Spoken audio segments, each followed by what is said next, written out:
Let's start with introductions. So, Ed, can you tell us a little bit about yourself, how you got to Juvare, and anything else kind of set the stage here? My name is Ed Jones. I am originally from the island of Jamaica.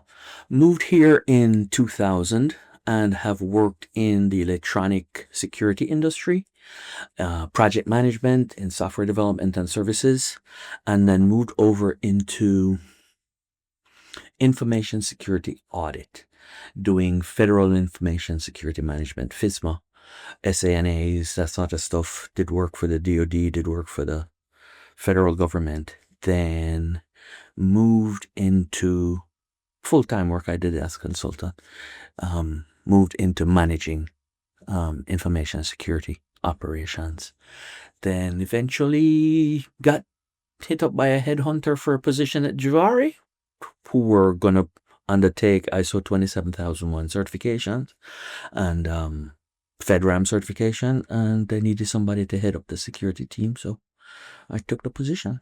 How long ago was that? That was 6 years ago. Okay, wow. So you've been at Juvare quite some time and seen it kind of go through some different phases. Saw it mature, saw it, because that was back in 2019. 2019 is when I started, and it had just been spun off from its parent company in 2018. Okay. It had all its products, the services that it sold to clients, were in co-located data centers that they leased, and they were migrating everything to the cloud. And so we needed a security program in place to also manage what was legacy sitting in data centers as well as in the cloud. So that's when we undertook that. I'll also introduce myself for the camera here. So my name is Grace. I've been working with Juvare for probably about 6 months now on the ISO 42001 implementation effort, which is part of Juvare's integrated ISO program. And so we'll talk more about what that process looks like, and how we've worked together thus far. I wanted to start, Ed, with a little bit more on like what is your day-to-day role at Juvare? I know that you lead the security program, but how has that evolved over the 6 years that you have been at Juvare? It is in the position of probably one of the most significant transitions after we've done 42001. And that's the fact that after we secured 27001 certification in 2019, we have added another ISO certification every year since then. So a large part of what my role involved was not just maintaining the existing program, but adapting and expanding the existing program to incorporate the other standards. So there was a lot of work, new work being done. Plus the regular maintenance. I support the company's response process to client security assessments as well. So clients doing vendor risk assessments of us, attestations of, and so on. I handle all of that. I get involved in change management reviews. I get involved in incident reviews, incident responses, and that's pretty much it. And can you describe, we've talked a little bit about it, but the overall compliance landscape that Juvare has to exist within? You mean what the program, the breadth of the program is right now? Yeah. All right, I'm gonna give you a big picture. We have two different domains of systems and compliance programs. We have a commercial side and we have a federal and defense side. On the commercial side, we hold our integrated management system is certified to ISO 27001 2022. We're certified to 27017 for cloud. We're certified to 27701 for privacy. We're certified to 27018 for cloud privacy. We're certified to 22301 for continuity. And now we're working on 42001 for artificial intelligence management. Additionally, we undertake annual SOC 2 Type 2 audits for the previous 12-month period. So effectively, our SOC 2 reporting is continuous through time. And I think that's one of our biggest accomplishments, to maintain that level of transparency. Yeah, that makes a lot of sense there. And definitely, you all are one of the clients that I've worked with that has the most ISO certifications. So it is easy to add on ISO certifications once you already have one, but it's not trivial to like have to keep adding and, increasing the program size every year. So I think you guys have done that in a very impressive fashion and integrated from the beginning versus like creating two different management systems or three different management systems and trying to get them all to still be efficient in some way. So, I wanted to next kind of talk a little bit about why you all chose to pursue ISO 42001 certification. What were your goals for pursuing ISO 42001? And how did you initially plan to integrate it into your existing compliance programs? Let's start with why we have these compliance programs in the first place. Juvare is an international company. We have clients spanning the globe, from Europe to the Pacific to the Middle East to North America. The international market, much more so than the US market, trusts ISO and ISO certifications. They expect those as assurances of security.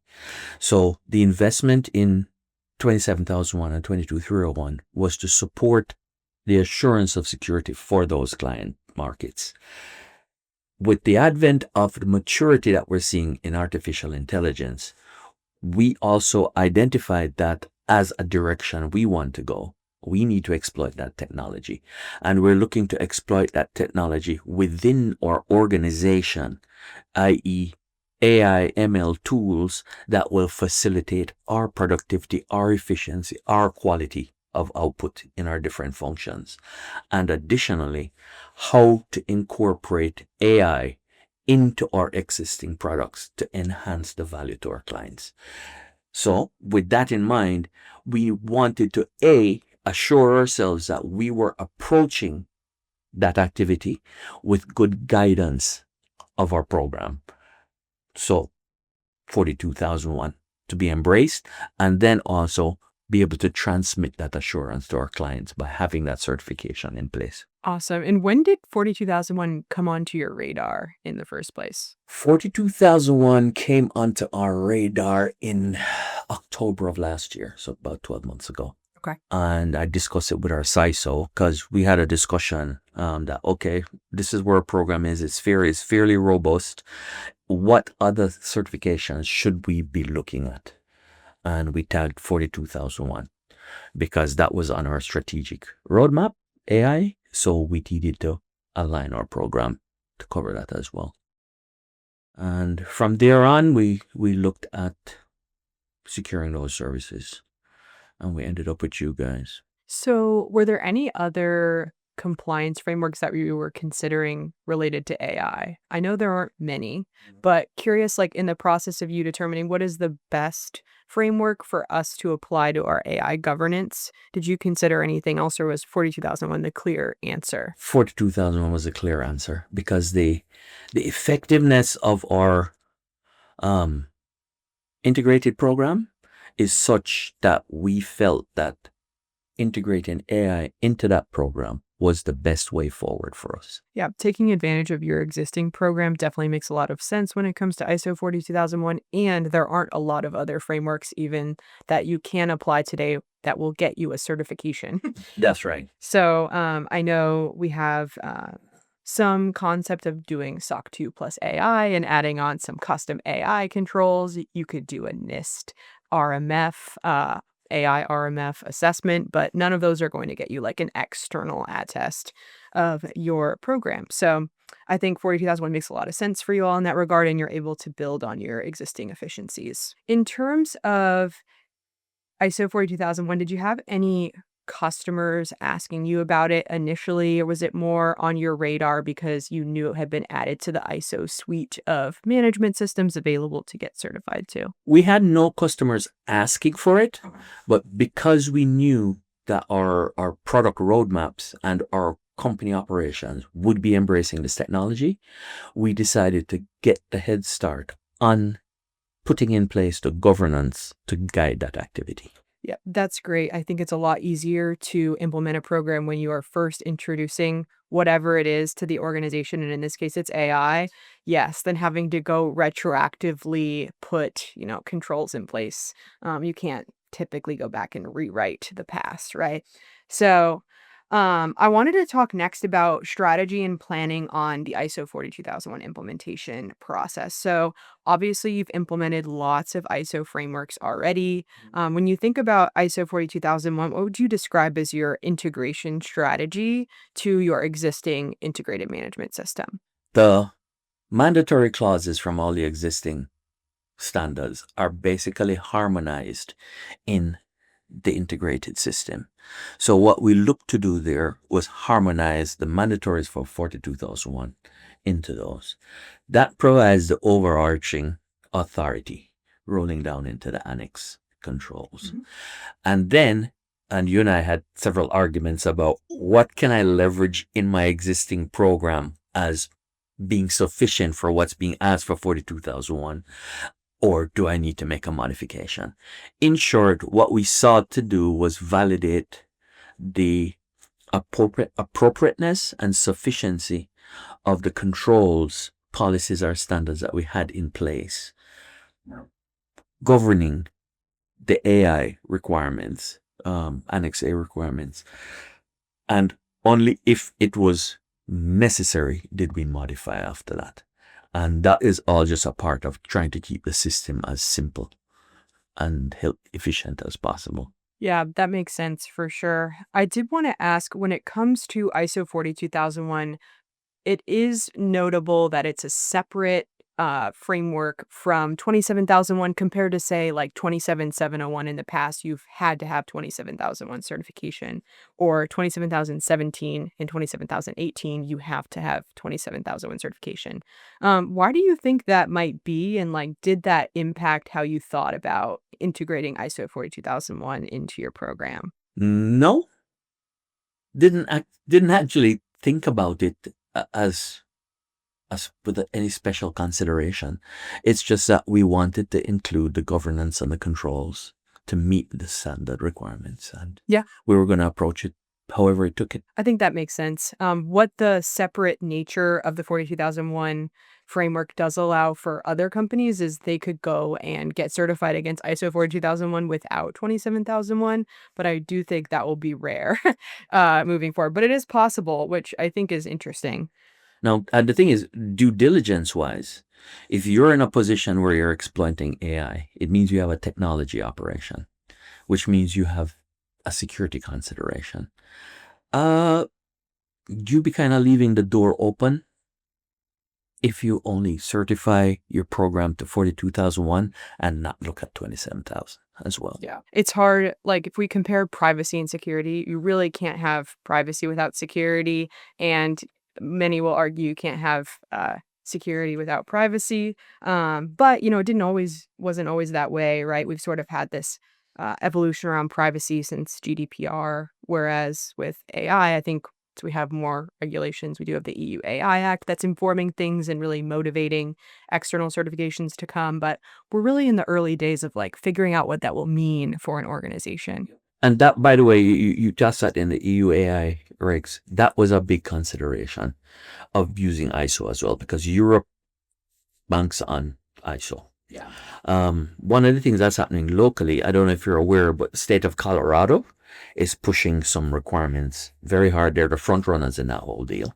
So we're also tracking and mapping that aggressively and looking to leverage 42001 control framework to meet those requirements as much as possible. Yeah, I think that's going to be a way to show that you are meeting any new additional state level requirements that emerge. So excited to see if there are more of those that we'll need to be able to consider and make sure are covered. I wanted to shift gears, just talking more on the implementation process itself. So I can give a little bit of context here as well, but what would you say for the ISO 42001 implementation process were like the main steps that we went through to make sure that it was implemented?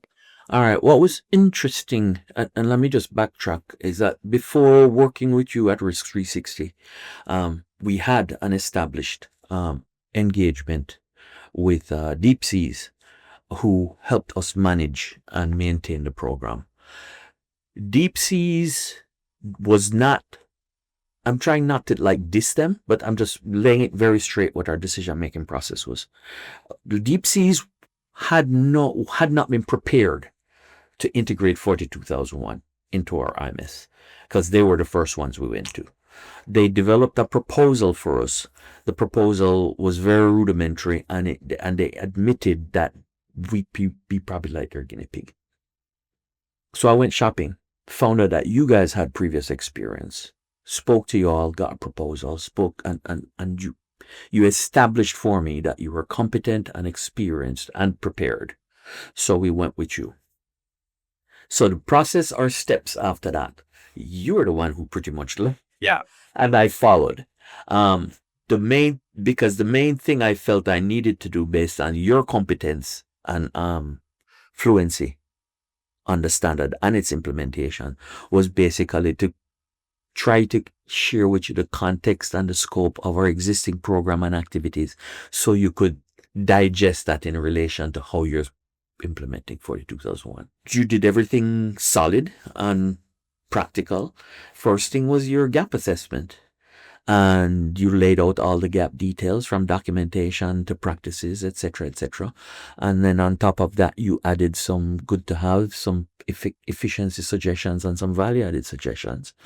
And then you manage the entire process. Yeah. And then right down into oversight on the stage one process, helping us resolve some of the not communication, but understandings between us and the auditors about our scope, and then helping us to probably redefine that scope based on the responses with the auditors, seeing as what we're certifying to right now is use of AI within the organization, but not necessarily certifying an AI product that we're developing or deployed.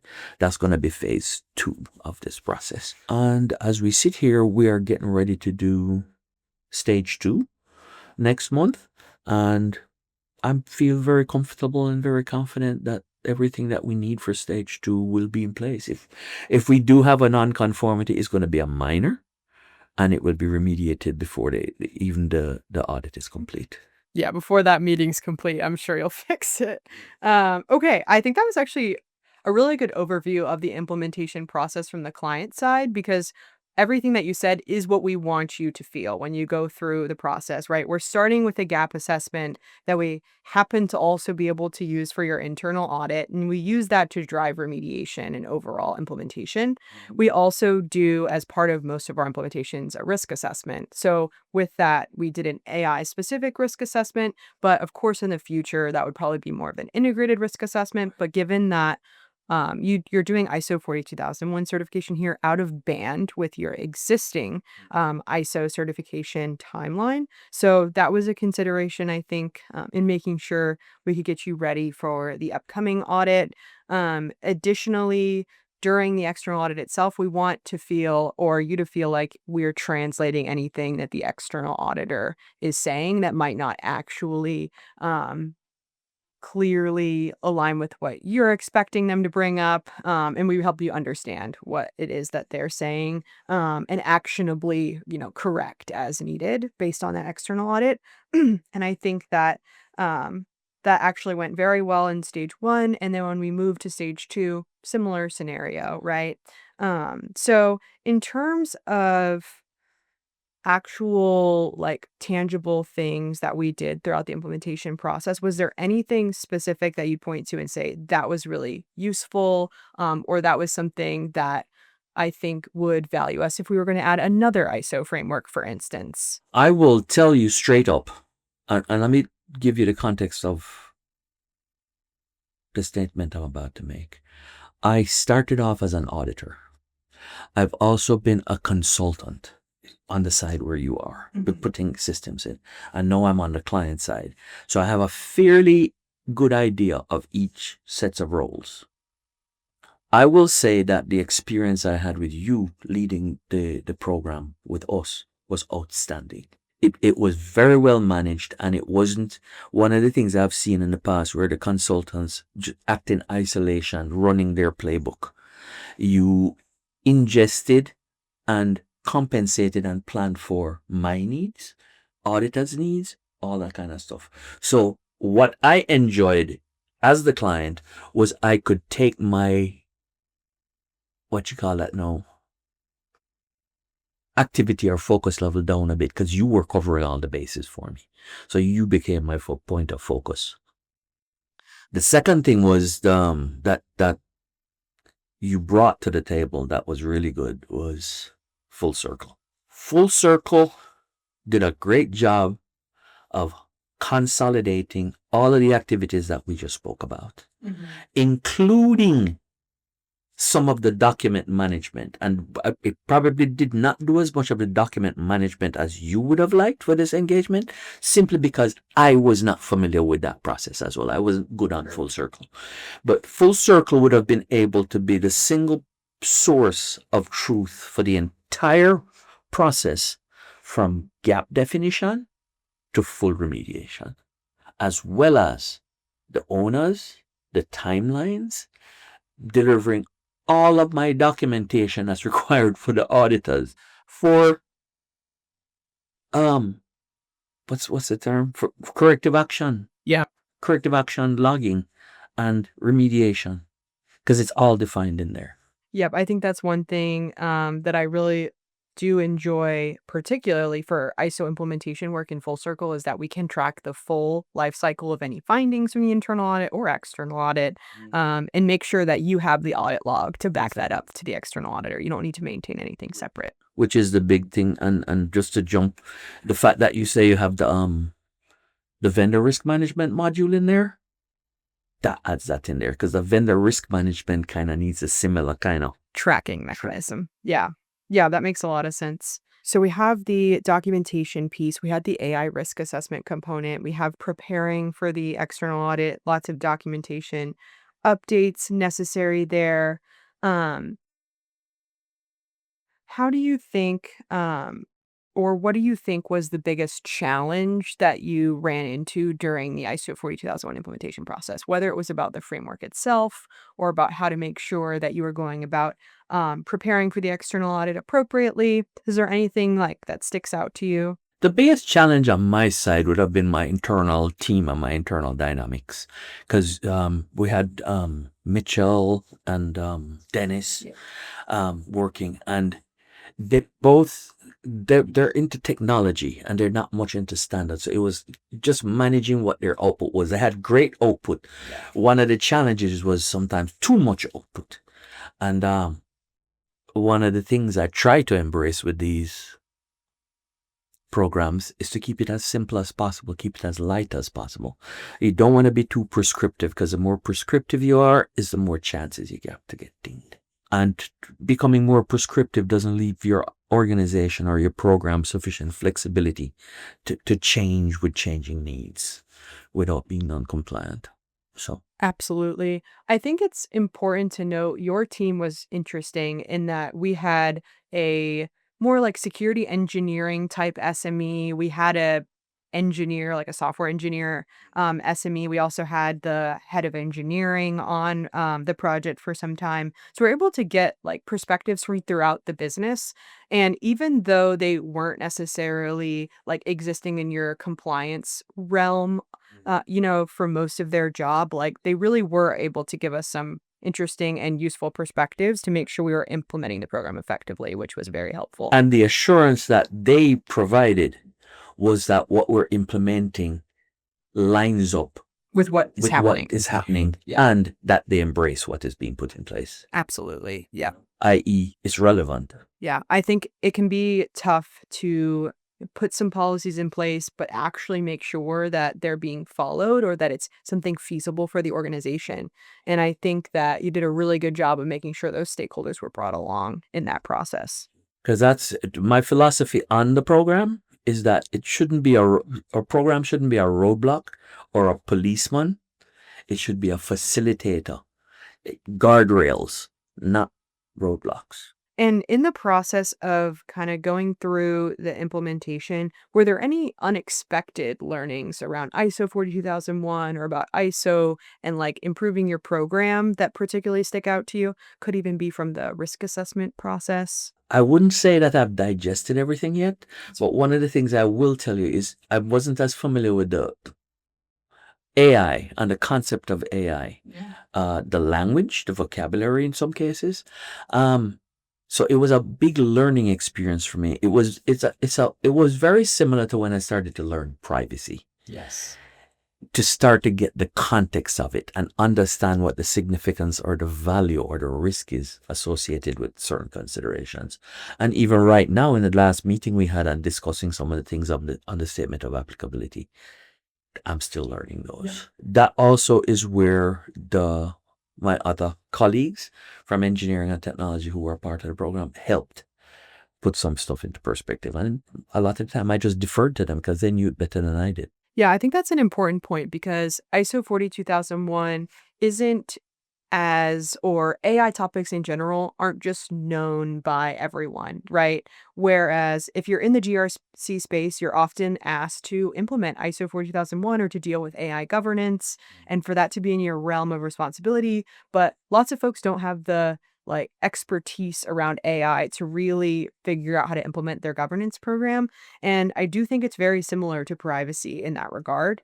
Oftentimes you need to bring in like the legal team to help translate privacy related questions to the GRC team. So I do think it's very similar in sort of that difference from security. You're unlikely to add a new framework in security and have your GRC folks not know what is being talked about. Yeah. But that is a particular need, and I'd underscore that for however you use this information to suggest to prospective clients pursuing 42001, include your technology and engineering people. Absolutely. The subject matter experts. I tend to find that for ISO 42001 implementation work and internal audit work, it tends to be more successful if we have technical folks around to help answer questions, but also just interpret for perhaps the less technical GRC folks, or perhaps they're just not as familiar with AI. Really understand how does this apply to what we're doing from a technical perspective, because ultimately that's what 42001 is governing, is typically more of the technical side. So just wanted to call that out there.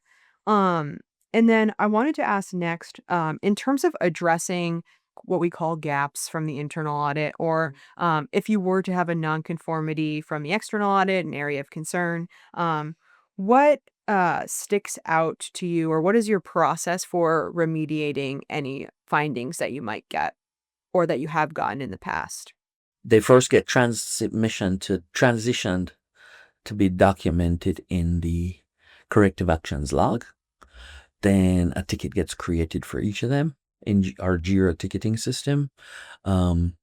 Ticket is executed for remediation, ticket is closed, and the corrective action log is updated with a completion, has tracked to completion. And that's pretty much how we do it. So we cross over two systems.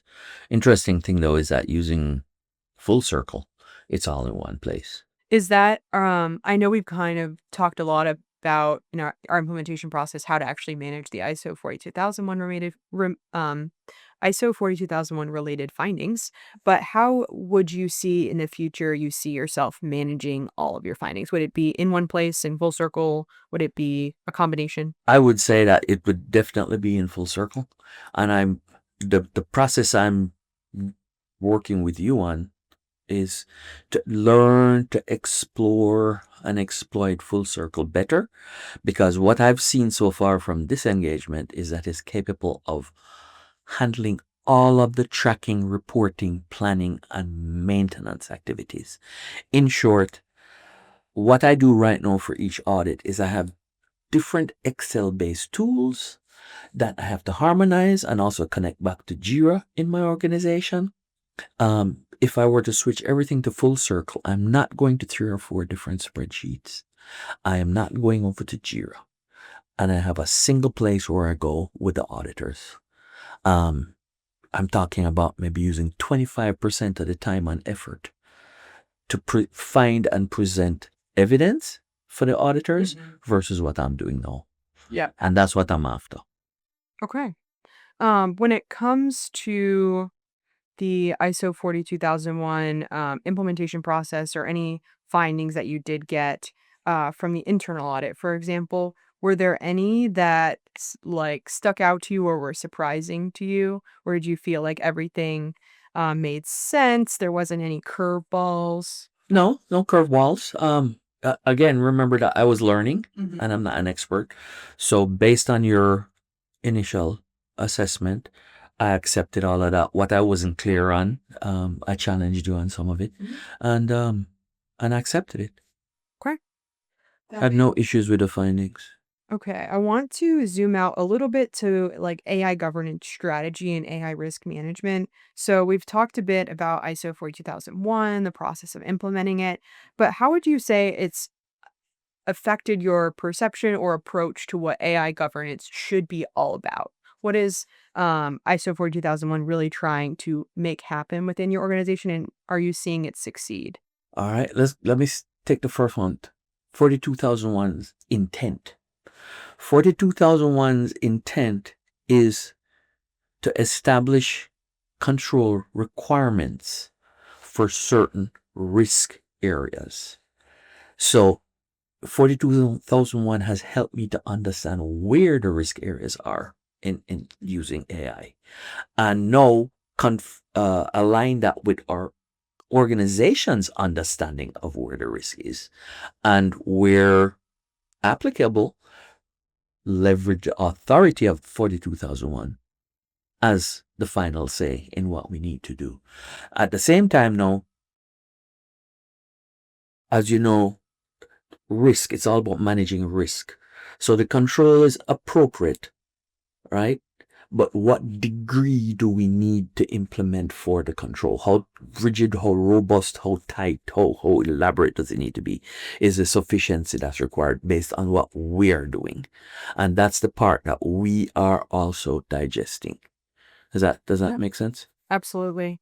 And one of the things I like to talk about when it comes to ISO 42001 and how it considers AI governance or how it lays it out is really like two main ways. There's responsible use of AI and responsible development of AI. And both of those can be relevant to some customers. One could be right, but it really depends on what is your motivation for certification. And it goes back to what you were saying before was you wanted to make sure that your internal use was responsible, knowing that eventually you were going to have AI supported, you could say, products that were also, you wanted to ensure customers understood you had developed them in a responsible fashion. So I think as we see ISO 42001 certifications grow, we see more organizations get certification, we'll be able to figure out, okay, what were they actually certifying here? Was their goal responsible use? Was their goal responsible development? Was it both? But one of the big like misconceptions I think about ISO 42001 is that it's focused on AI security. And that's really a big security related, like, I guess, favoritism or leaning, I feel like. I don't think I didn't experience that at all with the Juvare, but it is something to make sure that as you are discussing ISO 42001, it really is about like ethical and responsible nature of AI, right? And not necessarily just the security implications, though they are a big factor in motivation for.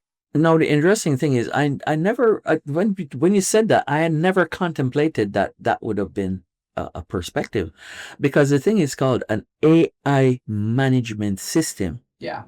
The security program is called an information security management system. Yes. So that is focused on managing the security system. The privacy one is managing your privacy system. The continuity is managing your continuity system. So this is managing AI. And the interesting thing is, I don't see responsible use of AI as distinct from development of AI, because learning responsible use of AI makes me a better purveyor of the development of the AI product for the client, because I've got this awareness now to facilitate that they can use it safely. And if we're smart, we can leverage this knowledge in highlighting those value added propositions for the client to say we've made this in a way that allows you to use it responsibly. Absolutely. And I think it can get further muddled when you're talking about using AI for development. At that point, are we talking about responsible use or are we talking about responsible development of AI? Well, I'll usually make the distinction if you are developing AI and using AI to develop, then kind of like both of the scenarios apply. But if you're building just something that is not particularly an AI product, but you're using AI, typically falls more into the responsible use of AI category, but I do think that both are really important to consider. One of the approaches we took early on is making sure that you guys were set up to put responsible AI development controls in place because you're very early on in the stages of developing AI related solutions. Even though we knew that it wasn't going to be the main focus of the certification at the beginning. And I think that's really helpful. If we compared it, for instance, to you're implementing ISO 27701, you know that you can show your obligations for your processor related requirements, but perhaps in the future you want to certify some controller related requirements. Like you can start to plan for that earlier on. So I would say it's sort of like similar to that, except of course in privacy we do have some legal definitions of those that come with like GDPR, but just wanted to kind of draw a parallel there. I'm curious, one of the big things that we worked on and have talked about is the updates to policies to address ISO 42001, but also just AI in general. Some examples of those are like the AI machine learning policy that you all have, your incident response plan, your vendor management policy. Were there any policies that were more difficult or less difficult to make sure we're reflecting AI appropriately? I would say the biggest lift was the software development guidance. Um, that because again, we're talking about a different technology here with particular requirements. So that had to be spelled out. So that added quite a few words to that document. And the other challenge was just the harmonizing of what's what what in my current policy is not sufficient. Why do I need to explicitly state AI? Because if my policy right now oversees security, privacy, and continuity, but I don't spell out every single one. Yeah. But if I now spell out AI, do I open the door that, okay, so you only mentioned AI, does this not apply to privacy? And so the other part of the challenge where I waved my white flag was it makes life easier in the audit if the auditor for this special certification can see the verbiage they're looking on to say that we have acknowledged that it addresses it.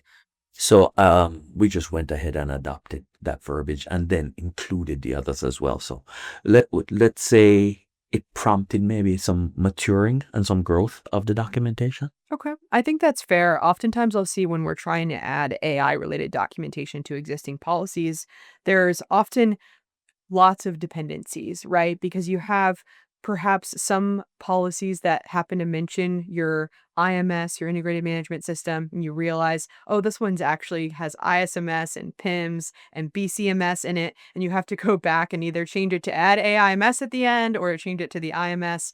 And that kind of stuff actually ends up mattering to the external auditor. They will call that out if you are not being consistent in your terminology around your management systems in particular. So I always make sure, especially in 42001, I need to make sure I understand the current program. Of course, we didn't do, for instance, your ISO 27001 internal audit, but the way that I approach an ISO 42001 internal audit for a program that doesn't yet exist, which is sort of the state at the beginning of an implementation, is asking, okay, how are you doing this for security, privacy, et cetera?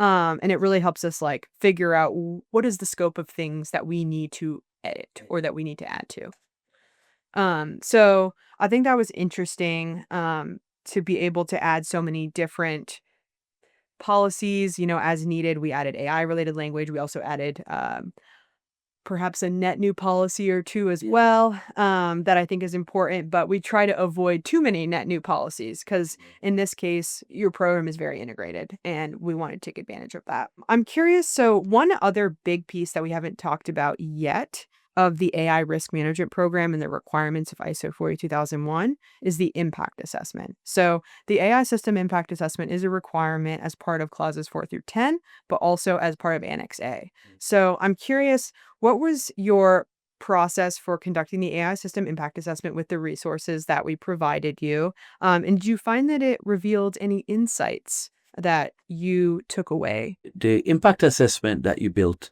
out for me, the tool, perfect, easy to use. It covered all the areas that I understood needed to be considered. Was not difficult. I completed that impact assessment based on the use of AI within the organization, not for a product being developed. Completed that, passed it on to our CISO, who is also our CIO, and he reviewed that to validate that this lined up with our business objectives and impact. And he only made minor edits based on detail or terminology. So he validated that the impact assessment tool was of value. Did you find that you had already considered most of the items in the impact assessment In the process? in the process? Yes, That's great. you had already covered all of those considerations. Yeah, that's definitely ideal because with 42001 coming into play, right, what we're often having to do is retroactive AI system impact assessments. So the sooner that you can implement an AI governance program and ISO 42001 program, the more you can make sure that your impact assessment is being completed before you go and build an AI related product, for instance. But it is actually an interesting scenario to have to complete an impact assessment on your internal use of AI, just because you probably noticed we tend to have questions more around like particular product and its impacts. So I think 42001 is interesting in that regard, right? In that regardless of your scope, you are still expected to complete an impact assessment. Did you find that any similar or different to your privacy impact assessment process or your business impact assessment process? Yes. The business impact assessment and the privacy impact assessments they were both focused on specific systems. The 42001, this is the first organizational impact assessment we've had to do, which basically is interesting that because this is coming into a place later down in technology maturity in industry where we never considered doing something like that way back. I guess implementation consultants, technology solution consultants may have done that for businesses, but for organizations to be required to do it as a part of their management program, this is a first, and it was also very instructive. And to be frank with you, it helped me have a much better sense of comfort and understanding that we are focusing in the right areas. Absolutely. And would you anticipate when you all are deciding whether to build new AI tools or products within your existing product scheme, like would you introduce a trigger point for let's complete this impact assessment to make sure that we are kind of maintaining that scope that you're anticipating adding in future years to your 42001 Oh, certification? that process has already begun because we have a team working on a product called Juvare AI, JAI, that's going to be an optional add-on to existing products that we sell. So I've introduced that impact assessment sheet to the product manager, and they're actually going through it right now. In fact, next week we're going to be looking at the updates for that because the release of the product is forthcoming. That's just what I like to hear, kind of going back to making sure that an impact assessment actually has the capability to change any decision making, right, as needed. Because the goal of the impact assessment is to understand one, like, are there any risks that we're not considering, right, as part of our risk assessment? Or are there any impacts to individuals, societies, or groups of individuals are called as a separate item in 42001? So, I really like to see that the impact assessment's completed before a product goes to market, so to speak. But of course, not every company is going to be able to do that because they could have put out an AI related product 5 years ago, that might not be generative AI, might be some more like traditional types of AI and ML that are still relevant and can be within the scope of 42001 as well. When it comes to outcomes and impact of your ISO 42001 implementation and working with risk3sixty for this particular implementation, what improvements have you seen in your compliance posture or your operational efficiency? I can't say that anything has particularly jumped out at me. Okay. Um, the opportunity for efficiency in my compliance monitoring and management is the stuff I've learned from fullCircle. Yeah, I think that's probably what I would answer as well. Um, I think one area that we could consider moving forward here is with your additional ISO programs and the way that your documentation is currently set up, perhaps there are some ways to make it more efficient as well. Like perhaps I know we tend to push on our clients an ISMS or whatever they are implementing at the time, a single document that covers all of the clauses 4 through 10 related requirements. And in the case of your program, you actually have something similar to that, but it doesn't necessarily address all of clauses 4 through 10. So I would say like an area in the future that we could work on is kind of reducing the overall amount of documentation that you're having to manage around clauses 4 through 10. Been peeking at my notes. In fact, that is the direction I want to go. Because one of the challenges we have with all these individual discrete documents is it makes it very difficult for somebody to find the particular topic they're looking for across all these documents. My goal is to put everything in one single searchable document with the master clauses, the mandatory clauses, setting the governance and authority framework for the program, and then each standard, each policy or standard that we have thereafter is a different chapter. Yeah, that could be interesting for sure. What I like to see is definitely the mandatory clauses in one document, kind of outlining that. And of course, there might be some supporting documents like a risk management policy is critical to align with clause 6 and 8, right? In all of the clauses 4 through 10 structured frameworks. But for your policies, it's a lot easier if you can just kind of search in one location for keywords to locate, okay, where do we talk about logging? Oh, it's in the logging policy, and be able to do that more easily. So definitely something to look forward to, I think. Yeah, in fact, one of the things that I've done before for another program was actually create a single policy document where all the different policies are 1 to 2 sentences. That's it. High level policies. And this is kind of coming off of the NIST requirements because NIST requires policies to be reviewed every 3 years, not every year. ISO actually doesn't mandate that it be reviewed every year. Yeah, it's more of a informal expectation. Yeah. So I'm going to redefine hours for policies to be reviewed every 3 years.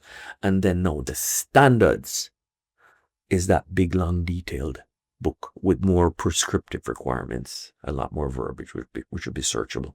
So there'd be 2 documents. So I'm thinking that the policies would be there, and then the second part of that policy document is going to be your management framework, because what it's saying is, the way I'm thinking of it is, in support of our establishment of these policies, the executive leadership has now defined that. Absolutely. I am curious to see, I don't normally see like a master policy set or a master standard set. So I think that that could be very efficient for you all, especially given how many policies you have. We sometimes see the approach of really like an information security policy that could have a lot of coverage, whereas we have other clients like you all that have more of a dispersed policy set around security, and you have more policies for privacy, more for AI. And it can get to be a lot, right, to manage as a GRC leader.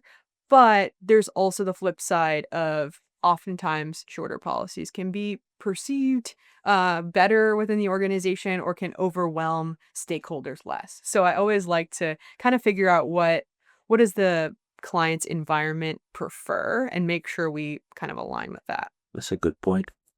I'm curious in terms of like how ISO 42001 and being close to having a certification for that framework has influenced the company at all. Have you all discussed how you would show to the market that you have ISO 42001 certification, or how you intend to add like Juvare AI in the future to that certification? How do you anticipate that helping Juvare from like an external perspective? The objective for securing the certification is part of established product objectives right now. Okay. And business. It supports, it's one of the objectives defined to support the product development. So how we're going to communicate it right now, we're not doing a great job of communicating and publishing our ISO certs and stuff on our website. Marketing is working on that. We do, however, use a tool called Responsive to manage our RFPs and so on. And Responsive offers a product within there called a trust center, Ah, yes. where they publish all of these. So that's what we're in the process of setting up right now. And we're going to be publishing all of the marks, the ISO marks, as well as the certs. So 42001 will be listed there as well. Got it. Yeah, that makes a lot of sense. And I've definitely seen the emergence of those like trust center type pages with a lot of clients.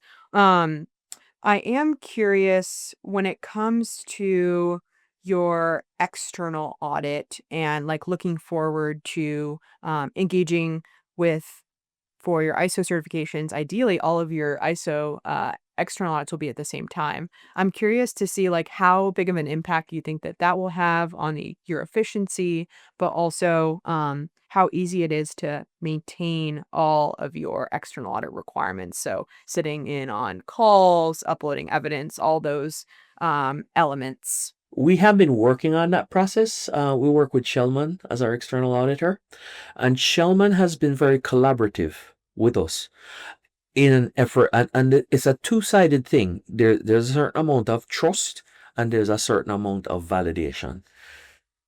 In that,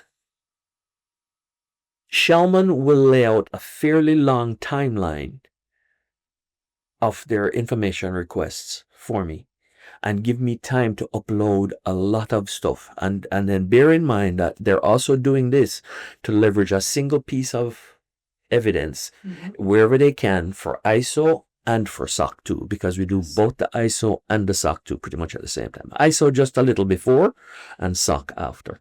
I don't see it making that much more of an issue. It's just a couple more pieces of evidence to be uploaded. And and if we're doing a good job maintaining those pieces, it shouldn't be a problem. Yeah, it definitely becomes like an operational efficiency to be able to look at what you provided last year and realize that like nothing significantly has changed and we can upload something similar. There's also the case where if you have your internal audit pretty close to when your external audit is, you can often use similar evidence as well, or at least get an idea of, what was accepted for the internal audit and use that for the external audit as well. I'm curious when it comes to your partnership with risk3sixty so far, what has it made you feel in terms of our fit within your program? Is there anything that I guess you think could be improved or that you see in the future as something to make sure we do again or anything like that?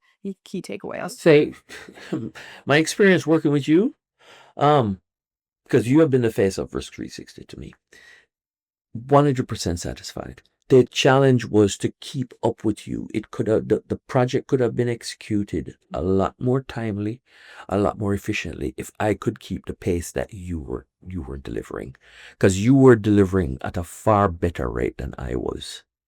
But at the same time, I have to delay because I had a lot of other things going. Yeah, you got a lot of audits. Yeah. Yeah. No, you guys ran the project very, very well. I was very happy. I'm curious, in the process of working through this ISO 42001 implementation, is there anything else that you think is important to note around how it's made you think about your compliance program in a different way? Or do you think that this is like a relatively straightforward framework for other, compliance leaders to think about adding to their program? Anything that like sticks out as particularly difficult? No, I would say the sooner other companies look at the standard and embrace this framework, because like we said, you don't have to be a developer of an AI product, but every organization is going to be employing some AI tools within their organizations. And we need to know how to effectively, safely, and responsibly utilize those products, because like we shared with you, the monitoring we're doing inside our own organization, where we have a tool that will flag the use of any product with built-in AI. And you also have to manage the users. Don't be putting PII in there. Don't be putting confidential information in there. Absolutely. And stuff like that, because it will happen, because it was the same things that used to happen while we now have privacy standards and security standards. I think we're going to see a little bit of a change here where a couple of years ago it was possible for a company to say you can't use AI at all in your job. And I think we're getting away from that being an option for companies to really like be able to keep up from an efficiency standpoint. That's right. And with that, comes this need to make sure that there aren't any security or privacy implications to just use of productivity tools. So I'm gonna hoping or expecting to see a lot more scrutiny on how organizations are making sure that their employees are using AI responsibly. And I remember when we first started our engagement, and I was very impressed with you all already having very robust monitoring in place around internal AI usage. Because if you don't know what's happening, you're really blind to any of your possible risks there. So, My perspective, use of AI is going to be like use of GPS. Life, you won't function in life without it. absolutely, especially on the productivity front, I think. And then, as for instance, your products also might become forever changed by the efficiencies added by AI, right? It might change how people use them, how useful they are. It might also introduce risk, like all of those things need to be considered. In our last topic here, I want to talk about the future for Juvare and ISO 42001. So, how do you plan to maintain and evolve your ISO 42001 program over time? I know we've talked about this a little bit already, but how would you summarize what you see as like the next year of 42001 for you all, and then maybe within the next couple of years? The next year of 42001 will be maturing the process, the guidelines, the requirements, and the procedures for AI product development. And B, expanding that guideline and that procedure, the process management for multiple product developments. So that it's, because designing it for just monitoring and managing one product is all well and good, but the document keeping, the monitoring, the reporting, and so on needs to be a little more mature to monitor multiple things. Because the thing about it is that the standard is saying we need to do these things. Our organizational process needs to evolve to exploiting the information the standard is saying that we need to be scrutinizing. Absolutely. And that's where we need to grow with it. Because now you're talking about the person sitting over the product portfolio needs to be looking at multiple reports. I need to be asking for multiple reports on that. Yeah. I think you're at a good stage in the product development process for AI related features to really make sure that you have these responsible AI development controls in place, right? Do you have any advice you would give to organizations considering implementing ISO 42001? You need to consider it. One, because the liability that you're going to encounter from the misuse of AI within your organization is going to be the same as having a privacy breach within your organization. And the laws are right there behind it. Organizations considering implementing 42001 do it sooner rather than later, because it's the start of your learning and understanding process for where the risks in your organization really is. Because all of this is to protect the welfare of your business, because you are held liable for misuse of AI, period. One thing that's interesting there is like, could you even be liable for how a customer uses your product that uses AI, right? All things to consider. And here it is. Companies are getting sued for not providing proper guidance or sufficient guardrails in the products they deliver and sell. It's going to be the same for an AI tool. I agree with that. We'll have to see what comes. The last question that I have for you here is, would you recommend Risk360 as an implementation partner for ISO 42001, and why or why not? Let me think about it. Absolutely, I would. And this is for whoever's watching. This isn't staged. Yeah. I'm generally, I'm sincerely very pleased, and Risk360 has been great because they have backed you up. You have been the face of Risk360 for me, and I'm kind of weird in that. So therefore, I give you the credit. Whoever you give the credit to, that's up to you, behind you, that supports you. But you have delivered an outstanding engagement for me, and for whatever it's worth, and have put yourselves in the process of me seriously going to bat to try to get you guys to take our whole program over. Awesome. Yeah, really appreciate that feedback, Ed, and like really excited to work with you in the future, as well as over, many months now. And thank you so much for your time and like answering all these questions about the ISO 42001 implementation process. It's something that I think is still a mystery for a lot of folks. So it's good to get your perspective on it as someone that has implemented a lot of programs. So really appreciate it. Thank you so much. You guys did a great job.